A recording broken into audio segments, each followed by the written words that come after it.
BSc food and nutrition లో university first rank, second rank, third rank. Sun international, Visakhapatnam, Hyderabad. Kadambari Jatwani కేసులో 3 కీలకమైన developments.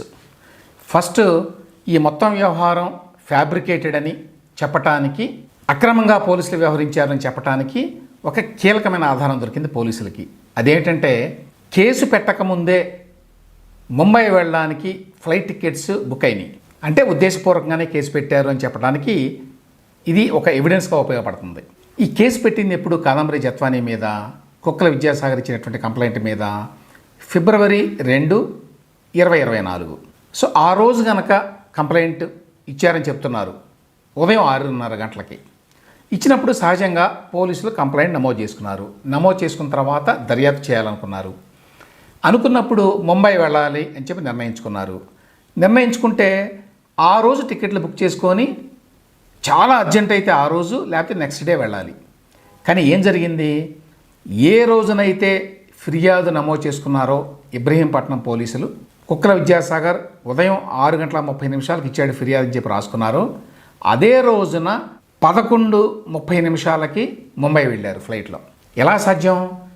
6:30 ఫిర్యాదు నమోదైతే Ibrahimpatnam police స్టేషన్లో అది ఎప్పుడు మరి విజయవాడ సిపికి, ఇతర ఉన్నతాధికారులకు తెలియాలి? ఎందుకంటే ఫ్లైట్లో వెళ్ళాలి అంటే, ఫ్లైట్ టికెట్లు బుక్ చేయాలంటే దానికి ముందు చాలా తతంగం ఉంటుంది.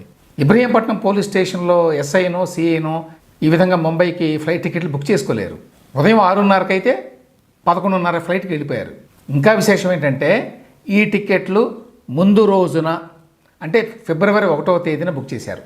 అంటే కంప్లైంట్ ఇవ్వడానికి ముందే ముంబై వెళ్ళాలని చెప్పి నిర్ణయించుకున్నారు. టికెట్ కూడా బుక్ చేసుకున్నారు. అది ఇప్పుడు ఒక పెద్ద ఎవిడెన్స్గా ఉంది ఈ కేసులో. ఉద్దేశపూర్వకంగా కావాలని ఫ్యాబ్రికేట్ చేసి కేసును బనాయించారు అని చెప్పడానికి. అది ఫస్ట్ డెవలప్మెంట్. ఇక రెండో డెవలప్మెంట్, ఈ కేసులో ఉన్నతాధికారులు ఉన్నారు అనేది కూడా ఇప్పుడు ప్రూవ్ అయింది. సీనియర్ ఐపీఎస్ సీతారామాంజనేయులు గారు, కాంతిరాణా తాత ఆయన సిపిగా ఉన్నారు, కమిషనర్ ఆఫ్ పోలీస్గా ఆనాడు. ఆయన కింద విశాల్ గున్ని, ఈయన కూడా ఐపీఎస్ అధికారి. డీసీపీగా ఉన్నటువంటి విశాల్ గున్ని, అదనపు డీసీపీగా ఉన్నటువంటి రమణమూర్తి, వీళ్ళిద్దరూ వెళ్ళారట ముంబైకి. అంటే ఒకరోజు ముందుగానే టికెట్లు బుక్ చేసుకునే వ్యవహారం అంతా చేసింది వీళ్ళే. కింది వాళ్ళు ఎవరు చేయలేరు కదా. కాబట్టి వీళ్ళు ముందుండి ఈ కేసు నడిపించారు. కాబట్టి ఈ కేసులో వీళ్ళ పాత్ర ఉన్నది అనేది ఇక్కడ ఎస్టాబ్లిష్ అయిపోయింది. వాళ్ళే నేరుగా పర్యవేక్షించారు ఈ కేసుని. అది సెకండ్ డెవలప్మెంట్. మూడో డెవలప్మెంట్ ఏంటంటే, ఈ కేసులో మొత్తం వ్యవహారాన్ని బయటపడినాయి కాబట్టి ఇప్పుడు చాలామంది పోలీసు అధికారులు ఎవరైతే ఇన్వాల్వ్ అయి ఉన్నారో కాదంబరి జత్వానీ కేసులో వాళ్ళంతా అప్రూవర్లుగా మారారట. వాళ్ళ పేర్లు ఇంకా బయటకు రాలేదు. వాళ్ళు అప్రూవర్లుగా మారి ఇదిగో ఈ విధంగా జరిగింది, సీతారామాంజనేయులు గారు ఈ విధంగా చెప్పారు, ఆ తర్వాత కాంతిరాణా తాత గారు ఈ విధంగా డైరెక్షన్స్ ఇచ్చారు, విశాల గున్ని గారి ఆధ్వర్యంలో ఈ విధంగా ముంబై వెళ్ళాము, ఈ విధంగా తీసుకొచ్చాము, ఇవన్నీ కూడా చెప్పారు. అప్రూవర్స్గా మారారు. ఇక మరొక డెవలప్మెంట్ కూడా ఉంది. అదేంటంటే, వీళ్ళు ఓవరాల్గా చాలా జాగ్రత్తగానే చేశారట ముంబైలో మాత్రం. అక్కడ అన్నీ ప్రాపర్గా, అక్కడ లోకల్ జుహూ పోలీస్ స్టేషన్కి వెళ్ళడం, అక్కడ ట్రాన్సిట్ వారెంట్ తీసుకోవడం, మేజిస్ట్రేట్ ముందు హాజరుపరచడం, ఇట్లాంటివన్నీ చేశారు. కాకపోతే వీళ్ళు చేసినటువంటి కీలకమైన తప్పిదం ఏంటంటే, ఏ బేసిస్ మీద అయితే ఈ కేసు పెట్టారో ఆ బేసిస్ తప్పు. బేసిస్ ఏమిటి? కుక్కల విద్యాసాగర్ అనే అతను ఒక కంప్లైంట్ ఇచ్చాడు. ఏమిటి ఆ కంప్లైంటు? నాకు జగ్గయ్యపేటలో 5 ఎకరాల భూమి ఉంది, ఆ భూమిని ముంబైలో ఉండేటువంటి కాదంబరి జత్వానీ వేరే వాళ్ళకే అమ్మకానికి పెట్టింది ఫోర్జరీ డాక్యుమెంట్స్ ద్వారా. అసలు ఆ ప్రపోజిషనే చాలా విచిత్రమైంది. ఎక్కడో ముంబైలో ఉండేటువంటి కాదంబరి జత్వానీకి జగ్గయ్యపేటలో ఉండేటువంటి 5 ఎకరాలు కావాలా? జగ్గయ్యపేటలో యాక్చువల్గా పొలాలకి అంత వాల్యూ ఉండదు, విజయవాడలో లాగా చాలా తక్కువ వాల్యూ. దానికోసం ఆవిడ ముంబై నుంచి ప్లాన్ చేస్తుందా? అందుకోసం ఒక అగ్రిమెంట్ కుదుర్చుకుంది వేరే వాళ్ళతోటి అని చెప్పి పేర్లే చెప్పింది. 2 పేర్లు వీళ్ళు చెప్పారు.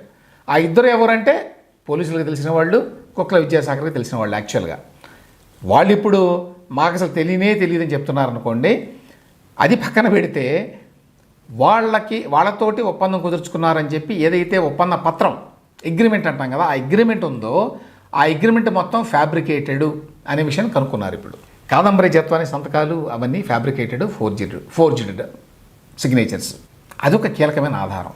సో మొత్తంగా కాదంబరి జత్వానీ కేసు ఒక కీలకమైనటువంటి దశకు వచ్చింది. అన్నీ కూడా all the pieces are falling into place. ఇప్పుడు ఇక పోలీసులు దర్యాప్తు తీవ్రతరం చేసి ఎవరైతే బాధ్యులో వాళ్ళ మీద యాక్షన్ తీసుకోవడమే తరువాయి.